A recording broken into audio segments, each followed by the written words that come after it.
merupakan sebuah penugasan. Yang kedua ada transfer atau pengalihan jabatan.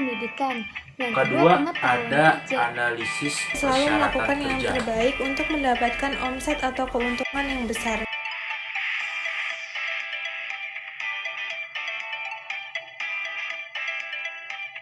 Saya Muhammad Hilmi Rahman dengan NIM 031 akan membahas tentang pengertian dari penempatan dan pengertian dari pengembangan sumber daya manusia. Penempatan ini merupakan sebuah penugasan seseorang dari pekerjaan lamanya ke pekerjaan barunya, atau penempatan dari orang yang sebelumnya belum bekerja ditempatkan oleh HRD ke tempat atau pekerjaan baru yang dilamarnya. Jadi penempatan ini merupakan salah satu bagian dari sistem prosedural perusahaan untuk menyeleksi orang-orang yang akan bekerja di perusahaannya. Ketika orang tersebut ditempatkan di tempat yang benar sesuai kompetensinya, maka potensi yang orang itu miliki akan bisa terpakai sepenuhnya. Lalu untuk pengertian dari perkembangan ini merupakan sebuah cara oleh perusahaan untuk meningkatkan kualitas dari karyawan atau SDM-nya melalui segi yang pertama itu ada keterampilan, lalu kemampuan, dan tidak lupa juga royalitas tinggi terhadap perusahaan. Kurang lebihnya itu, kita lanjut. Bismillahirrahmanirrahim. Di sini saya akan menjelaskan tentang prinsip penempatan kerja sumber daya manusia. Yang pertama itu ada prinsip kemanusiaan. Prinsip kemanusiaan adalah menganggap setiap pegawainya seperti manusia dan tidak dikerjakan seperti robot. Yang kedua itu adalah prinsip demokrasi. Maksudnya adalah setiap pegawai harus saling bekerja sama dan saling menghargai. Yang ketiga ada prinsip the right man on the right place. Maksudnya adalah setiap perusahaan harus bisa melaksanakan bahwa penempatan setiap orang itu harus sesuai dengan kemampuannya. Yang keempat ada prinsip equal pay for equal work. Maksudnya adalah setiap perusahaan harus memberikan namanya reward ataupun hadiah bagi setiap pegawai yang berhasil mencapai suatu prestasi yang membanggakan.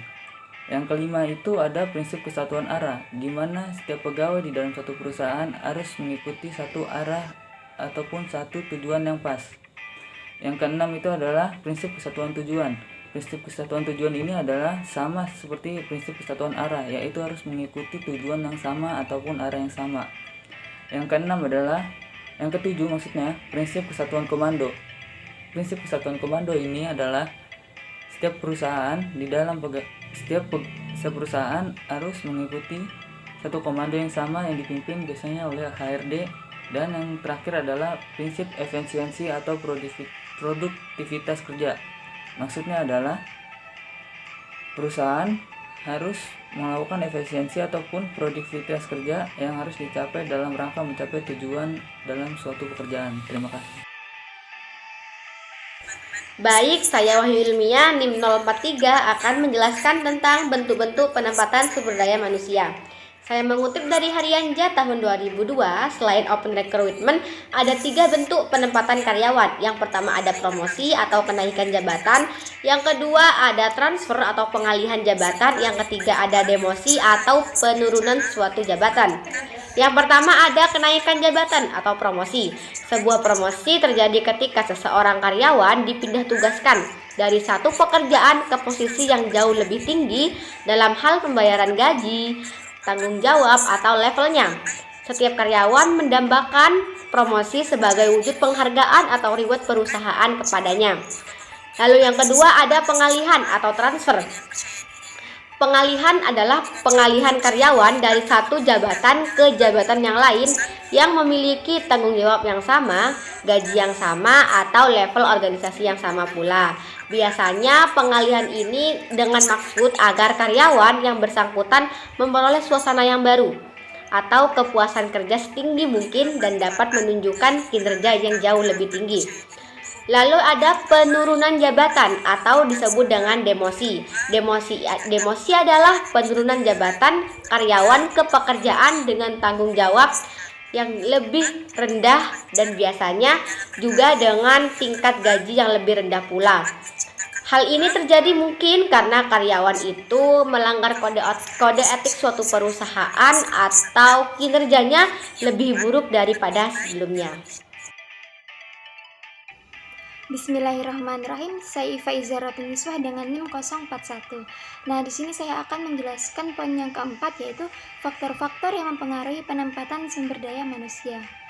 Menurut Sastro Hadiwiryo, terdapat beberapa faktor yang harus dipertimbangkan dalam penempatan kerja karyawan. Nah, yang pertama yaitu prestasi akademik.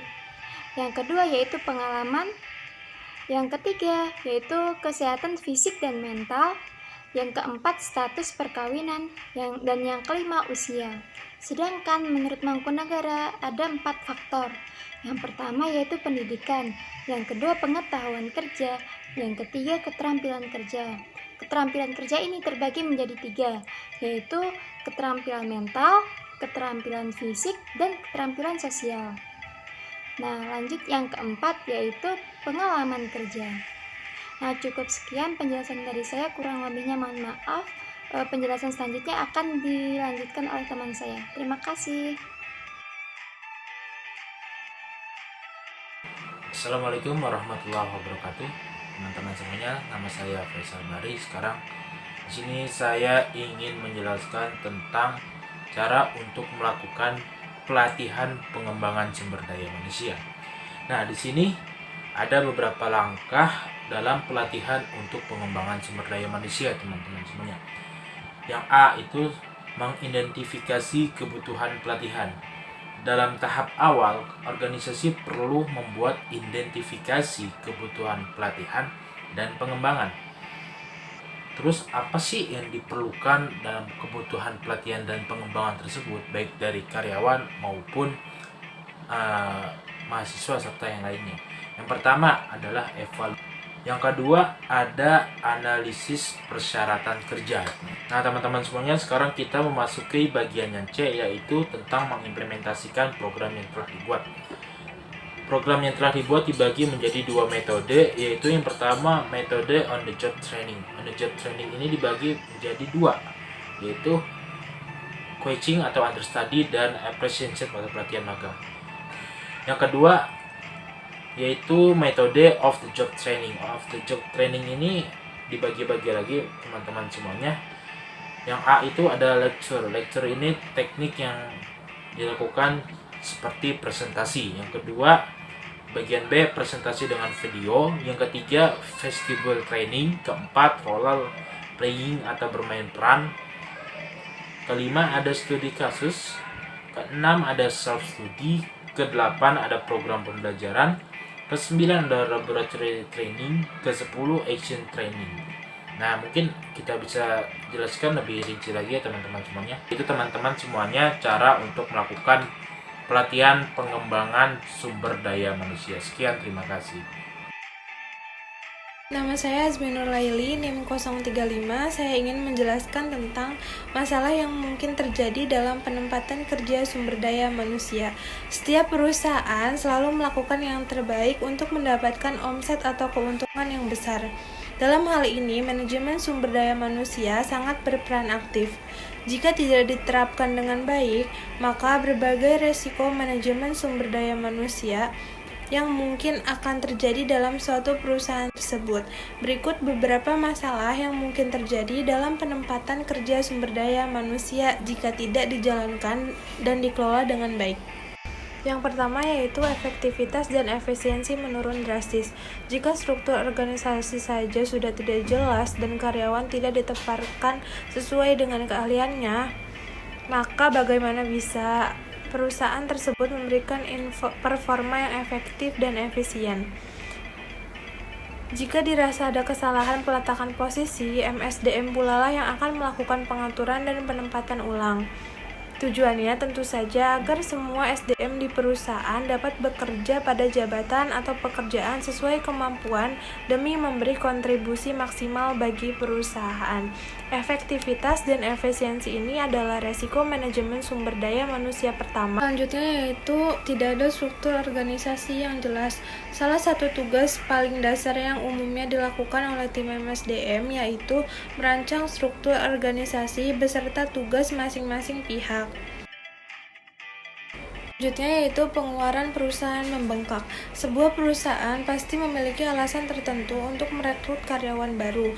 Namun sebelum itu MSDM sudah melakukan perombakan terlebih dahulu sesuai dengan peraturan yang berlaku. Jika perombakan tersebut dilakukan dengan tepat, perusahaan tidak akan membutuhkan karyawan baru. Namun, jika MSDM itu kacau, kondisi finansial mungkin akan ikut terganggu karena harus berulang kali menutupi pengeluaran tidak terduga. Yang keempat yaitu kesejahteraan dan kedamaian karyawan akan terganggu.